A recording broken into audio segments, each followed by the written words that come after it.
আমরা আগামী নির্বাচনে 300 আসনের প্রার্থী দিয়ে জনগণের কাছে নিজেদের বিকল্প রাজনীতিকে হাজির করতে চাই।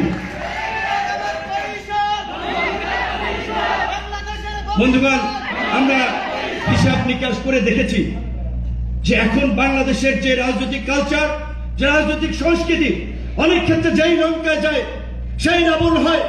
বাংলাদেশের মানুষ পরিবর্তন চায়, এই দুর্বৃত্তায়িত রাজনীতির অবসান চায়।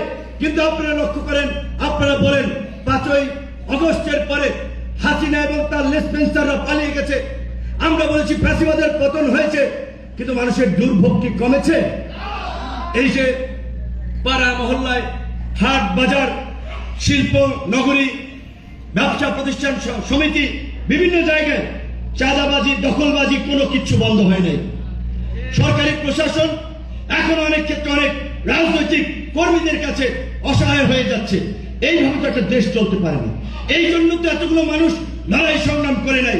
তাই আমরা সিদ্ধান্ত নিয়েছি আগামী নির্বাচনে জনগণের কাছে নিজেদেরকে বিকল্প হিসেবে উপস্থাপন করার জন্য, জনগণের কাছে নতুন নেতৃত্ব নিয়ে হাজির হওয়ার জন্য আমরা 300 আসনের প্রার্থী দিতে চাই। আজকে যারা যুক্ত হয়েছে, আশা করি তাদের মধ্যেও অনেকেই সংসদ সদস্য প্রার্থী হিসেবে নির্বাচন করবে। একই সাথে আজকে এখানে যারা আছেন, গ্রামে যারা আছেন, প্রত্যেকের প্রতি আমার সর্বশেষ আহ্বান হচ্ছে আমাদেরকে মানুষের কাছে যেতে হবে, মানুষের কথা শুনতে হবে। এখনো অনেক জায়গার মানুষ ভয় ভীতি, আশঙ্কা, আতঙ্কের মধ্যে আছে।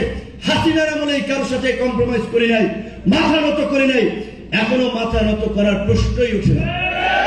আমাদের রনক ভাই, নীলাপা, ডক্টর জাফর ভাই সহ, আরিফ ভাই সহ তারা আমাদের দলে যুক্ত হওয়ার মধ্য দিয়ে আমি মনে করি গণ অধিকার পরিষদে আর একটা নতুন দিগন্তের সূচনা হয়েছে।